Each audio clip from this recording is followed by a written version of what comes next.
I'm Mark Halley and Mr. Saltwater Tank, coming to you on behalf of SaltwaterAquarium.com. For Black Friday 2019, myself and the crew at SaltwaterAquarium.com ran our Golden Ticket contest. For the month of November, we randomly placed golden tickets in boxes, and then everyone who got a golden ticket qualified for the grand prize, which was a day with me at their place. And they could do whatever they wanted, whether they want me to complete their build, add on to their build, or just look over their system. And this year's golden ticket winner wanted me to spend the day critiquing his tank. Now, if there's one thing that I learned about consulting on tanks, you never know what you're going to walk into. And that lesson definitely held true with this tank. The first thing that jumped out to me about this 194-gallon build is that it was a Peninsula tank.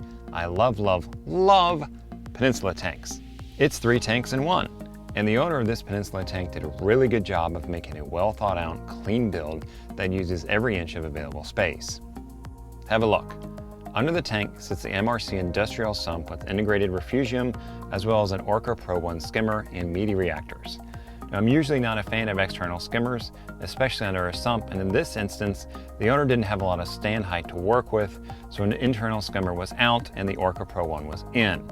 The skimmer cup is drained to a container in the adjacent laundry room, so the cup rarely has to be removed. That's smart. While I was under the tank, the attention to detail with a clean plumbing job that has multiple pipe supports caught my eye. All the dosing lines were also run through a pipe, which makes for a really clean look. I was also impressed with the color-coded dosing lines, which makes tracing the dosing lines very easy. Continuing on the equipment side of things, the adjacent laundry room housed all of the electronics, dosers, UV, and heater for this tank. The room was packed. Even though it was packed, all the cords were wrangled neatly, and all the power bricks had 3D printed holders. All the power cords to the 832 were outfitted with flat plugs, and they were all labeled, which only added to the cleanliness of this install. Now, remember how I said the room was packed? Since the owner didn't have room for one big UV, he went with 2 smaller UVs which just fit in between the clothes washer and the hot water heater. Then on the other side of the water heater was the Aqualogic inline heater for the tank. Now, just when I thought I'd seen all the gear for the build, in the adjacent garage, I went to check out the mixing station. Okay, I'll admit it, the first thing that caught my eye was the Cummins logo on the wall. Cummins power, baby! Took me back to my diesel truck days. That snazzy tool rack caught my eye as well. How cool is that? Oh, and by the way, the whole garage was clean. Okay, distraction over, back to the mixing station. The cone bottom tanks were a nice touch, as is the clean and straightforward plumbing job. I really like his attention to detail with this electrical box that's repurposed to house the water lines to the tank, as well as the sensors in the mixing station. Nice Neptune Systems logo too. All the cords are neatly wrangled, and there is a waterproof cover on the electrical outlet. The final piece of the mixing station that was super cool and useful was the industrial start-stop buttons. I told the owner he needed to wire in a sound effect of an industrial machine starting up when the mix button was pressed. A sound like this.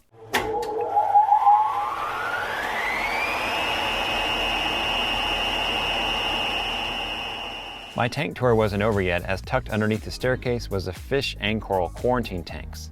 These tanks get automatic water changes from the display tank via the Neptune Systems dose pump. There's even a little UV tucked over here as well. Oh, the family sign is fitting too. Clearly this tank is family. All this effort is paying off for the owner, as the tank is looking good, especially for a young tank. All the LPS and zoanthids are fluffy and happy, and he's starting to add SPS now that the tank is maturing. And since everyone always asks, lighting is provided by Ecotech Marine Radions and T5s for supplemental lighting. Here's a very clean build that utilized all the available space and uses automations to its fullest. Very nice work, and congrats again on the golden ticket win.